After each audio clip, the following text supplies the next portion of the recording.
Maintenant, quand le péché est ôté, nettoyé, vous ne devez plus vous sentir coupable. Je ne sais pas combien de temps vous gaspillez à culpabiliser, mais si vous vous êtes repenti de quelque chose et que vous vous sentez toujours coupable,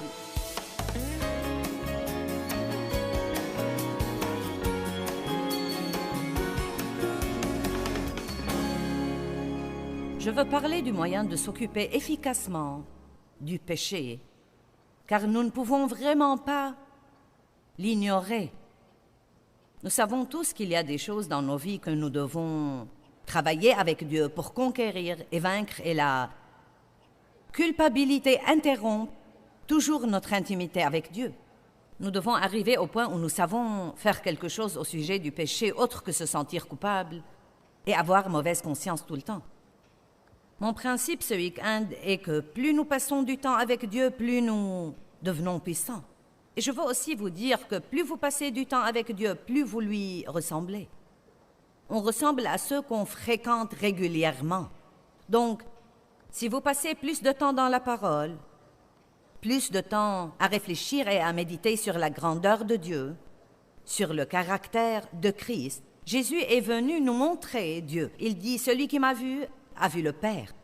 Si vous passez plus de temps à étudier le caractère de Dieu et à lui demander de vous rendre comme lui, vous deviendrez comme lui. Je crois que plus nous tombons amoureux de Jésus, le péché ne nous intéressera plus tout simplement. En fait, la Bible dit que l'amour de Dieu nous contraint ou nous contrôle. Donc, prenons un simple exemple. Mon exemple, je voulais arrêter de fumer. Je fumais des cigarettes depuis l'âge de 9 ans. Quand je suis entrée dans le ministère, c'était une chose que j'ai sentie que je voulais et que je devais arrêter. Et j'ai eu vraiment du mal à faire ça. Et à vrai dire, quand j'ai arrêté, je ne voulais toujours pas arrêter, mais j'en étais au point où je voulais plaire à Dieu plus que je ne voulais fumer. Et donc, beaucoup de fois, nous luttons avec des choses. Et ce que nous devons faire, c'est de prendre un peu plus de temps pour avoir une relation avec Dieu. Laissez Dieu vous aimer jusqu'à votre guérison. Apprenez à l'aimer. Apprenez à quel point il est beau, à quel point il est merveilleux, à quel point c'est étonnant que vous puissiez avoir une relation avec Dieu. Et je crois de tout mon cœur, parce que je l'ai expérimenté et c'est confirmé dans la parole de Dieu, que dans peu de temps, vous ne lutterez plus avec certaines choses avec lesquelles vous luttez en ce moment. Ne croyez pas que vous devez vous améliorer avant d'avoir une relation avec Dieu. Dieu n'est pas surpris par votre comportement. Il savait tout sur vous avant de vous inviter à une relation avec lui. Et la parole dit qu'avant la fondation du monde, Christ nous connaissait déjà et nous avait choisis et appelés à être siens. Vous n'êtes donc pas obligés de vous améliorer avant de venir à lui. Il vous accepte comme vous êtes. Il ne vous aimera jamais plus qu'il ne vous aime en ce moment même. Mais plus vous l'aimez, plus vous allez vouloir faire ce qui est juste. Plus vous savez qui vous êtes en Christ, que vous êtes justifiés devant Dieu par le sang de Christ, plus vous voudrez faire ce qui est juste. Dieu ne nous dit jamais de faire quelque chose sans nous équiper pour le faire. Il ne nous dit pas « ne faites pas ça et faites ça » s'il nous est impossible de le faire. Donc aujourd'hui, je veux vous parler de quelques angles différents de tout ce problème du péché, car nous savons que c'est un problème et ça ne nous sert à rien de l'ignorer. Comment pouvons-nous nous occuper efficacement du péché? Nous allons retourner à quelque chose que j'ai déjà dit sur l'intimité ce week-end. J'ai dit que les deux choses dont nous avons besoin pour avoir l'intimité avec Dieu sont la vérité et un investissement de temps. Jésus a dit « Je suis le chemin, la vérité et la vie. Nul ne vient au Père que par moi. » Il y a un chemin et il nous prescrit de le prendre. Il y a une vérité qu'il veut nous révéler. Et si nous recevons cette vérité pour nous-mêmes et au sujet de nous-mêmes, à ce moment-là, nous aurons cette vie, ce genre de vie, cette vie Zoé dont parle Dieu. En fait, un des tout premiers versets que Dieu m'a révélé quand j'ai d'abord commencé à étudier sérieusement la parole, il y a 35 ans, était Jean 8, 31 et 32. Si vous demeurez dans ma parole, vous êtes vraiment mes disciples, vous connaîtrez la vérité, et la vérité vous rendra vraiment libre.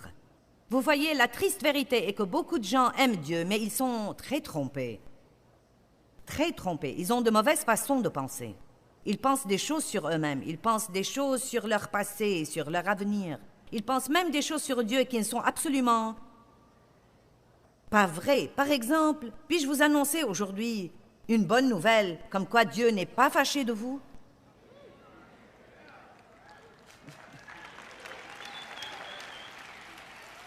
C'est la vérité. Je veux que vous compreniez que Dieu n'est pas fâché de vous. Mais vous savez, je crois que la plupart des gens ont ce sentiment vague, que Dieu est un tout petit peu fâché, et que s'ils font un tout petit effort, peut-être qu'ils pourront l'apaiser. Eh bien, Dieu n'est peut-être pas content de toutes les choses que nous faisons, mais il ne voit pas seulement ce que nous faisons, il voit qui nous sommes en lui. Je n'aime pas tout ce que font mes enfants, mais je n'arrête jamais de les aimer. Je ne sais pas si je pourrais un jour les aimer plus que je ne les aime en ce moment, mais il y a des choses chez chacun d'eux, aussi bien que chez moi, qui devraient changer et s'améliorer. Et ce changement de choses pourrait même aider notre relation personnelle. Vous voyez, plus vous changez, plus vous pouvez expérimenter cette intimité avec Dieu que Jésus vous a acheté par son sang. Plus nous lui ressemblons, plus nous ressemblons à ce qu'on fréquente, plus vous communiez avec lui, plus vous sentez que vous le connaissez. Donc je vous invite aujourd'hui à cette relation qui nous a été achetée par le sang. Dieu vient vivre en nous par la puissance du Saint-Esprit, Christ en nous, l'espérance de la gloire. Une relation intime. Il envoie son Saint-Esprit pour donner une étroite communion avec Dieu. J'ai passé un temps avec Dieu ce matin. N'est-ce pas étonnant que vous puissiez arriver à votre lieu de travail et penser « J'ai passé un temps avec Dieu ce matin ». Nous ne parlons pas du voisin d'à côté, ni du facteur, ni de l'employé de l'épicerie. Vous pouvez passer un temps avec Dieu. J'ai parlé à Dieu ce matin. Il m'a donné une direction pour ma journée. En fait, j'allais faire une chose après la fin de cette conférence. Je rentre d'habitude à la maison après mes conférences, mais nous allons rester pour faire le service religieux demain matin et ensuite faire partie du séminaire des pasteurs demain. Donc j'avais cet après-midi et j'ai pensé que j'allais faire ceci. Et ce matin, pendant que je parlais au Seigneur, il m'a dit « Ce serait vraiment mieux pour toi si tu fais cela. » Dieu veut tout organiser dans vos affaires. Le saviez-vous? Non, mais il veut être en plein milieu de tout ce que vous faites. Vous voyez, certains ne veulent pas ça. Ils ne veulent que Dieu soit impliqué que quand ils sont désespérés. J'ai une nouvelle à vous apprendre. Vous êtes désespérés tout le temps, mais vous ne l'avez pas encore compris. Amen? Donc, nous allons commencer par le psaume 32. Il nous donne une petite introduction aux souffrances du péché.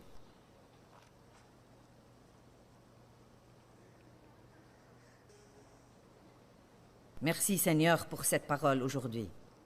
Révèle-la exactement comme tu veux qu'elle soit révélée et fais que tout le monde prête attention ici et la comprenne. Au nom de Jésus. Amen.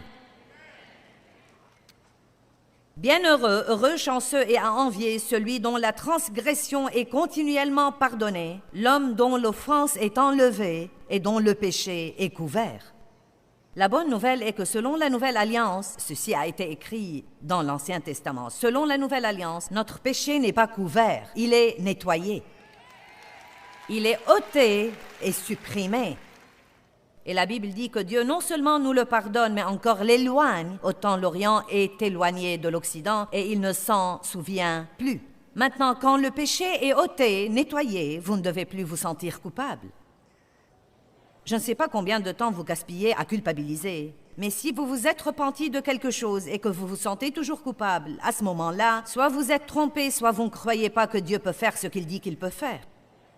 Bienheureux, heureux, chanceux et à envier, l'homme à qui l'Éternel ne compte pas l'iniquité et dans l'esprit duquel il n'y a point de fraude. Béni est l'homme qui fait face à la vérité et ne vit pas avec un esprit complètement aveuglé. Savez-vous combien c'est facile de se tromper soi-même à propos des choses? Tant que je me suis tue avant de confesser, mes os se consumaient, je gémissais tout au long de la journée. Quelqu'un peut se rappeler ce gémissement qui a eu lieu dans votre vie comme « Oh ». Vous ne saviez même pas de quoi vous gémissiez. Je dois rentrer à la maison maintenant. Je dois payer les factures.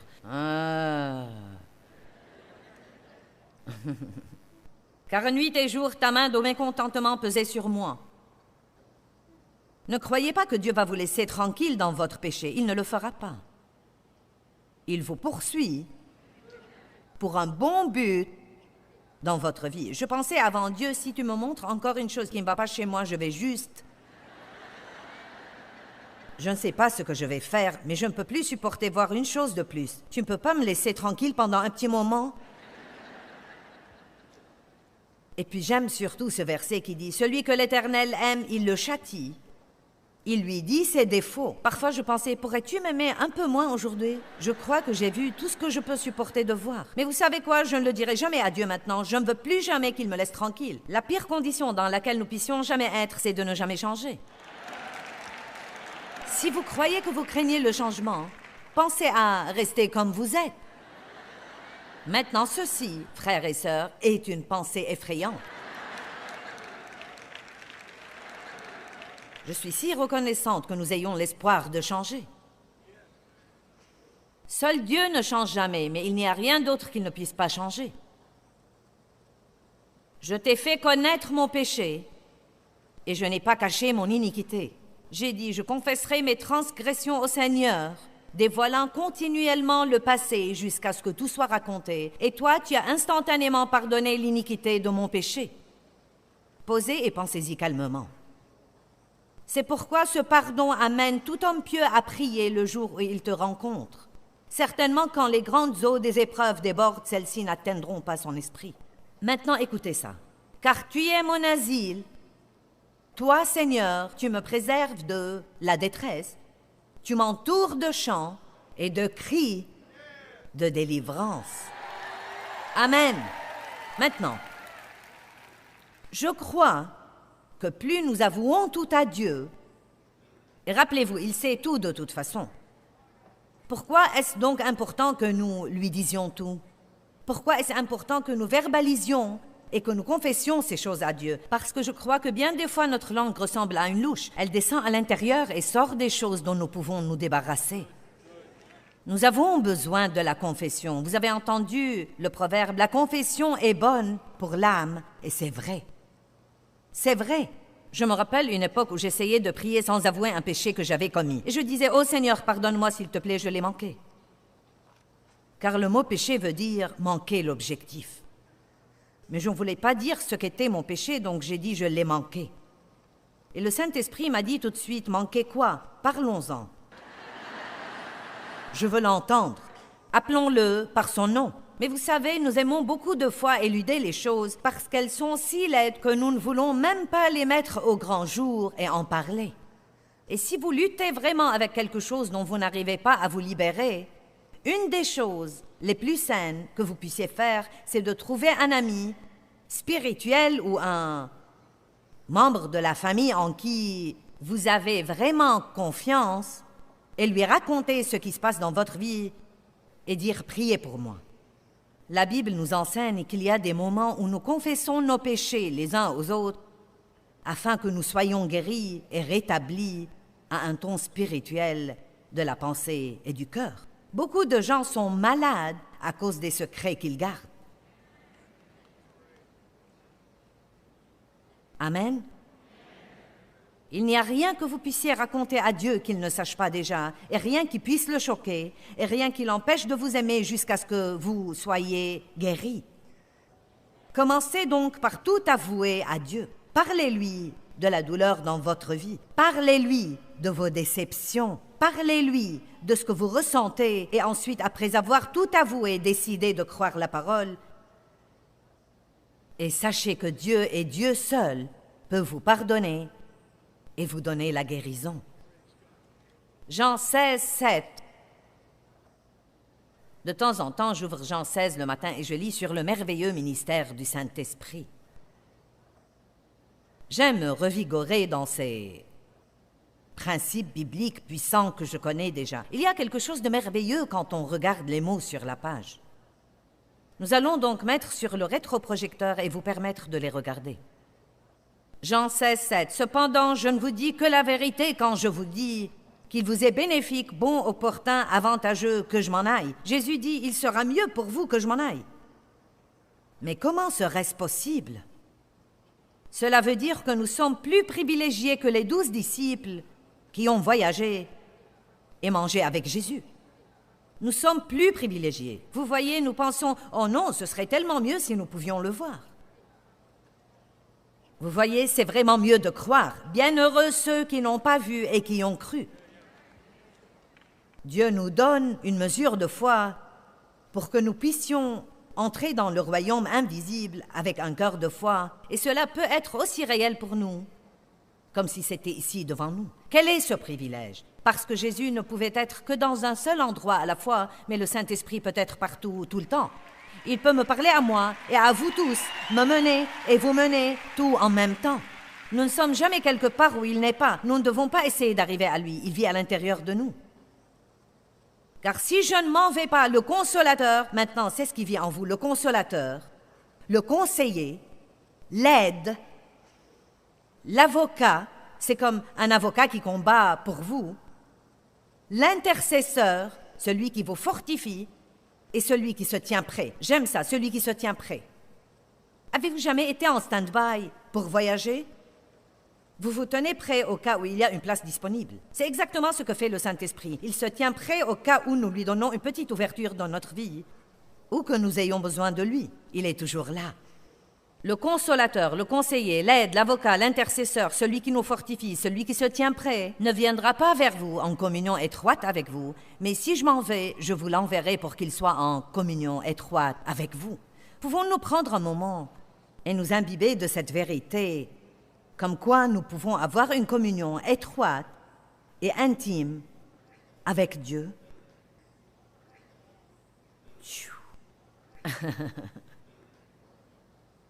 Bonté divine, comme c'est merveilleux. C'est fantastique. Vous savez, même si Dieu ne résolvait aucun de nos problèmes, nous serions toujours privilégiés. Le saviez-vous? De dire que nous avons ce genre de relation personnelle avec Dieu et l'espérance de la vie éternelle. Cette vie est très courte. Nous devons vivre davantage pour l'éternité. Jean chapitre 16, versets 13 à 15. Mais quand lui, l'Esprit de vérité, l'Esprit qui donne la vérité sera venu, il vous conduira dans toute la vérité. Oh! Vous savez, nous sommes légalement sanctifiés par le sang de Christ, mais la sanctification, qui veut dire la sainteté, est mise au point dans notre vie à des degrés variables par le travail et la puissance du Saint-Esprit. Dieu nous sanctifie, puis il nous apprend à revêtir la sainteté. Il nous justifie devant lui, puis il nous apprend à revêtir la justice. Je fais cette chose parfois dans les réunions où je demande à Dave de monter et de faire semblant d'être Dieu, et moi je suis le pécheur. Et je porte ce vieux terrible manteau chiffonné qui est sale et tout déchiré. Et il est grand et il porte cette belle et longue robe blanche. Et il prend mon manteau sale de péché, et il me donne sa belle robe de justice. Eh bien, évidemment, Dave est plus grand que moi, donc la robe est extrêmement énorme sur moi. J'ai même fait une chose une fois où j'ai mis sur la couverture d'un album d'enseignement la photo de mon petit-fils portant cette robe. Et il était petit garçon, donc il flottait là-dedans. Et j'ai dit, c'est ce que nous ressentons et de quoi nous avons l'air quand Dieu nous donne sa justice. Il nous donne sa justice comme un cadeau, mais nous devons y grandir maintenant. Amen. Donc vous êtes justifiés devant Dieu. Maintenant, tous les jours de votre vie et de ma vie, le Saint-Esprit se consacre à travailler sans arrêt avec nous et en nous pour que nous revêtions cette justice, pour que nous revêtions cette sainteté. Et vous savez quoi? Nous devrions nous enthousiasmer pour grandir en Dieu. Nous devrions nous enthousiasmer pour faire face à la vérité et voir les choses que nous faisons et que nous ne devrions pas faire pour pouvoir demander à Dieu de nous aider à changer. Il n'y a vraiment rien de pire que d'être trompé et de croire des mensonges. Combien de mensonges que Satan m'avait dit ai-je cru pendant toute ma vie? Et il y a des gens ici aujourd'hui qui croient des mensonges et ne le savent même pas. Car quand vous êtes trompé, vous ne savez pas que vous êtes trompé. Vous croyez que vous avez la vérité, Mais ce n'est pas vrai. C'est pourquoi nous devons comprendre que la Bible est notre seule et unique vérité. Je sais qu'il y a des gens aujourd'hui qui essayent de dire qu'il n'y a pas de vérité absolue et que la vérité est en rapport à ce qui se passe dans votre vie en ce temps-là. Eh bien, je suis désolée, mais Jésus a dit « Je suis la vérité ». Je suis la vérité. Vous ne pouvez pas prendre la parole de Dieu et dire « Eh bien, vous savez, Non, mais je vais dire une chose. D'habitude, ça exaspère certains quand je le dis, mais ce n'est pas mon intention d'offenser, mais tant de gens vivent ensemble aujourd'hui sans être mariés. Et ils pensent « Eh bien, tu sais, c'est... » Non, mais allez, Joyce, c'est le 21e siècle. Autre temps, autre mœurs.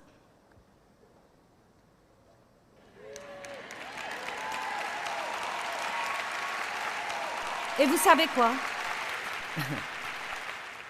Je vous dis ça parce que je sais que quelles que soient les excuses que nous trouvons pour la mauvaise vie, nous savons au tréfond de nous, nous savons que ce n'est pas bien.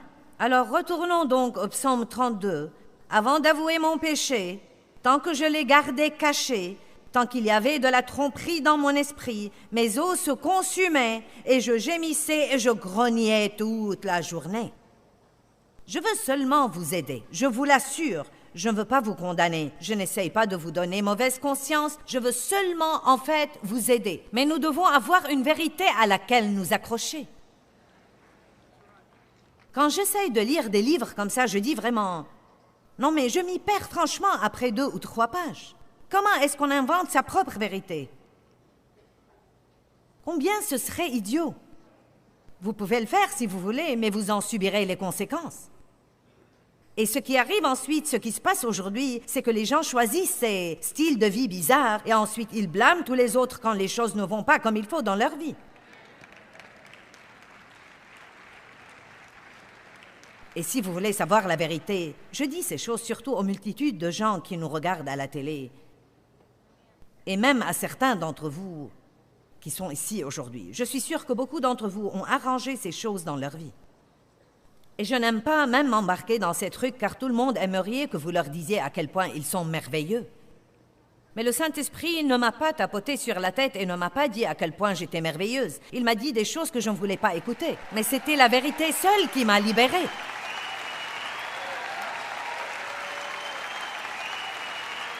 Et vous savez quoi?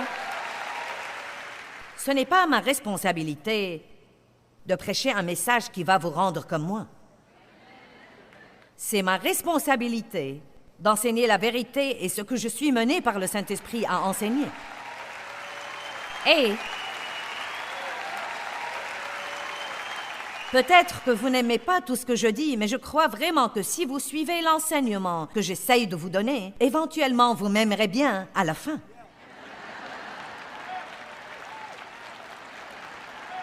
Non, mais il y a des gens qui m'ont dit, quand j'ai d'abord essayé d'écouter ton enseignement sur le CD, je n'ai pas supporté plus de 15 minutes à la fois et tu m'exaspérais tellement que je voulais t'étrangler.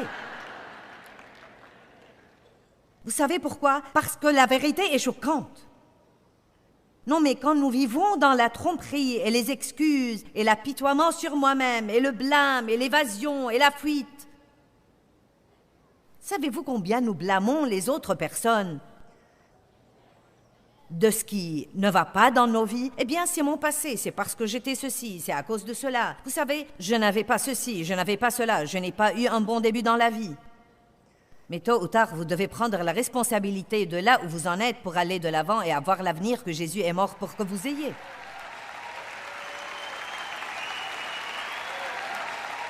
J'aime ça. L'esprit de vérité vit à l'intérieur de nous. Dieu merci, nous ne sommes pas obligés d'être trompés. Quand l'esprit de vérité sera venu, l'esprit qui donne la vérité, il vous conduira dans toute la vérité complète. Il ne dira pas son propre message de son propre chef, mais il dira tout ce qu'il aura entendu du Père. Il donnera le message qui lui a été donné et il vous annoncera et vous déclarera les choses qui vont arriver et les choses qui arriveront à l'avenir. Il m'honorera et me glorifiera, car il prendra, recevra de ce qui est à moi, et vous l'annoncera, le déclarera, le révélera et le transmettra. J'aime ça. Écoutez, tout ce que le Père a est à moi. Il dit, tout ce que le Père a est à moi. Jésus dit, tout ce que le Père a est à moi.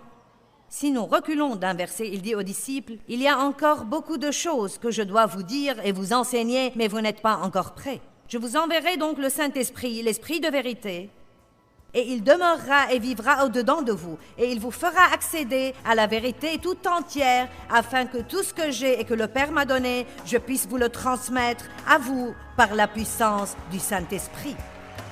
Alléluia! Alléluia! Alléluia! Le psaume 32:1 dit « Bienheureux, heureux, chanceux et à envier, celui dont la transgression est continuellement pardonnée, dont l'offense est pardonnée et dont le péché est couvert. » Le moyen efficace de s'y prendre avec le péché, c'est de croire que le Christ vous a nettoyé de votre péché. C'est toujours le premier pas. Et ensuite, Dieu vous mènera pour vivre libre de la condamnation et aussi pour vaincre le péché. Vous savez, il y a beaucoup de batailles que nous livrons dans la vie, mais nous ne devons pas les livrer. Nous pouvons laisser Dieu combattre à notre place, car la bataille appartient vraiment au Seigneur.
đường làng quay